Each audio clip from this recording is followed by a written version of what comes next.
Hello friends, मेरे YouTube channel में आप सभी का बहुत बहुत स्वागत है। न्यूटन के गति के नियमों पर आधारित सवालों के संबंध में ये मेरा 11वां वीडियो है। इससे पहले के 10 वीडियो यदि आपने नहीं देखे हैं तो उनका लिंक मैंने डिस्क्रिप्शन बॉक्स में डाल दिया है।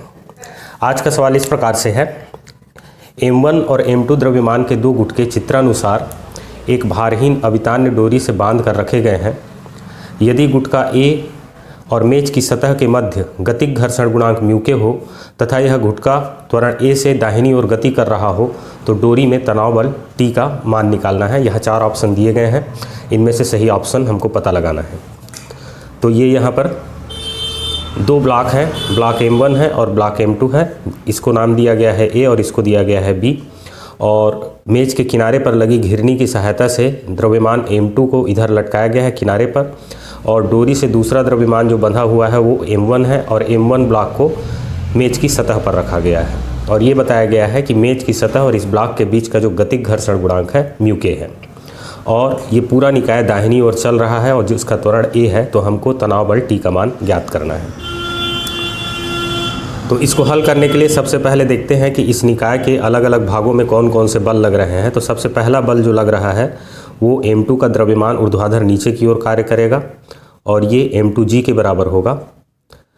अब यह गुटका अपने भार के बराबर बल इस डोरी पर आरोपित करेगा, तो प्रतिक्रिया स्वरूप डोरी इस पर तनाव बल आरोपित करेगा, जिसको हम T से प्रदर्शित कर देते हैं। और डोरी से जुड़े हुए गुटकों वाले सवालों में मैं पहले भी बता चुका हूं कि डोरी जिन जिन गुटकों से जुड़ा होता है उन सभी पर समान तनाव बल आरोपित करता है। अर्थात ये डोरी गुटका M2 पर यदि तनाव बल T आरोपित कर रहा है तो गुटका M1 पर भी ये तनाव बल T आरोपित करेगा। तो इस प्रकार से इस ब्लॉक पर दो बल कार्य कर रहे हैं। ऊर्ध्वाधर नीचे की ओर इसका भार है और ऊपर की ओर डोरी का तनाव बल है। अब हम लोग देखते हैं इस ब्लॉक पर, तो इस ब्लॉक पर भी डोरी का तनाव बल इस दिशा में कार्य करेगा। इसके अलावा इस गुटके का भार ऊर्ध्वाधर नीचे की ओर कार्य करेगा, जो कि M1G के बराबर होगा। अब ये गुटका अपने भार के बराबर बल मेज की सतह पर आरोपित करेगा, क्योंकि ये मेज की सतह पर रखा हुआ है। तो ये गुटका अपने भार के बराबर बल जब मेज की सतह पर आरोपित करता है तो सतह भी न्यूटन के तृतीय नियम से प्रत्येक क्रिया की बराबर और विपरीत प्रतिक्रिया होती है। तो ये सतह भी इस पर प्रतिक्रिया बल आरोपित करता है, जिसको हम लोग सूचित करते हैं R से। इसी को सरफेस रिएक्शन फोर्स भी कहा जाता है।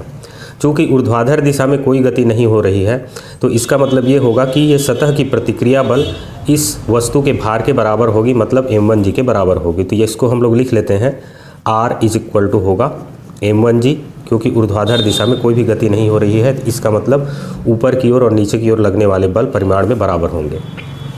अब उसके बाद ये बताया गया है कि ये संपूर्ण निकाय दाहिनी ओर त्वरित हो रहा है A त्वरण से। तो जब ये गति करेगा तो यहाँ बोला गया है कि गुटका A और मेज की सतह के बीच का गतिक घर्षण गुणांक म्यू के बराबर है। तो यदि म्यू के बराबर है तो इसमें गति की विपरीत दिशा में गति विरोधी बल लगेगा, जिसको हम लोग गतिक घर्षण बल कहते हैं, और इसको हम सूचित कर देते हैं Fk से। और गतिक घर्षण के नियम से हम जानते हैं कि गतिक घर्षण बल का मान सतह की प्रतिक्रिया बल के समानुपाती होता है और म्यू के R के बराबर होता है।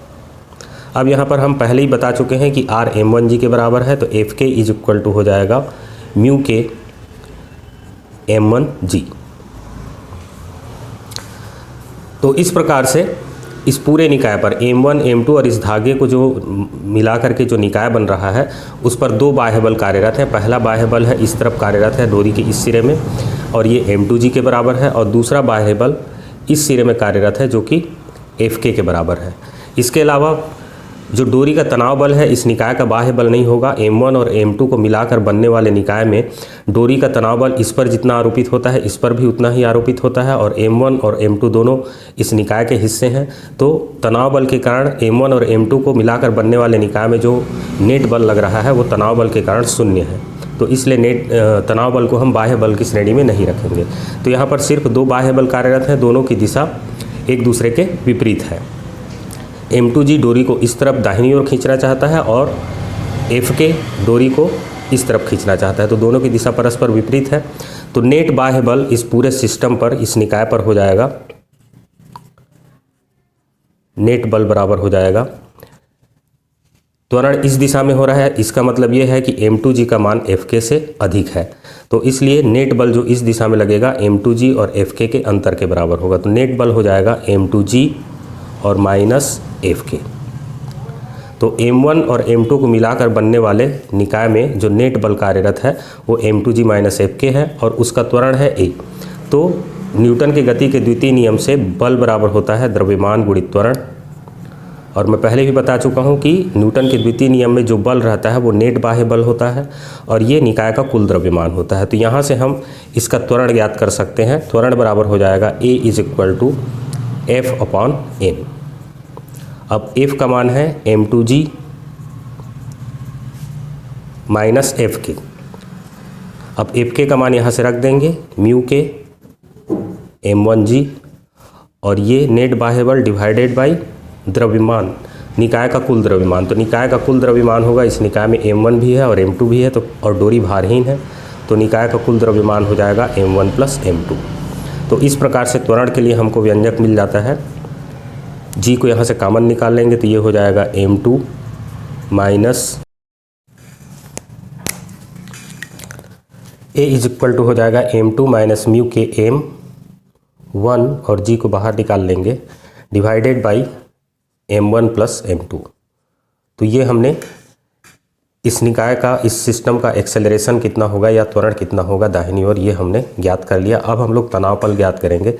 तो तनाव बल के लिए हम लोग इस ब्लॉक B पर ध्यान देते हैं।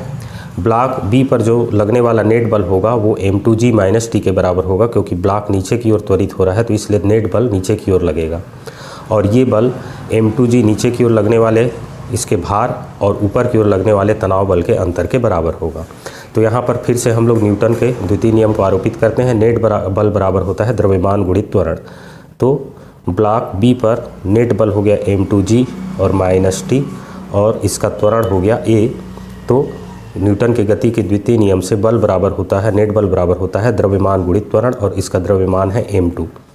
तो M2 × A, इसको हम लिख सकते हैं M2G माइनस M2A और T को इस तरफ ले जाएंगे = T। अब इसको उल्टा करके लिख देते हैं। T = हो जाएगा M2 बाहर निकल जाएगा G माइनस A। अब यहाँ पर A के मान को जो हमने प्राप्त किया है रख देते हैं। तो T = हो जाएगा T = M2 और G का वैल्यू, सॉरी A का वैल्यू यहाँ पुट कर देंगे तो A का वैल्यू हो जाएगा M2 माइनस μk M1 और ब्रैकेट के बाहर G है डिवाइडेड बाई है M1 + M2 और ये बराबर हो जाएगा M2 और G भी बाहर निकाल लेंगे। यहाँ भी G है, यहाँ भी G, तो इस G को बाहर निकाल लेंगे। अंदर में हो जाएगा 1 minus M2 minus μk M1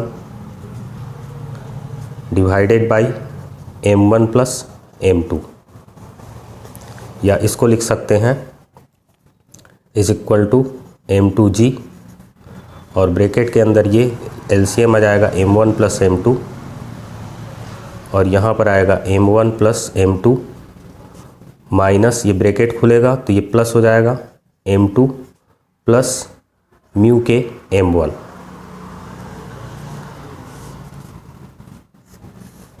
या इसको लिख सकते हैं M2G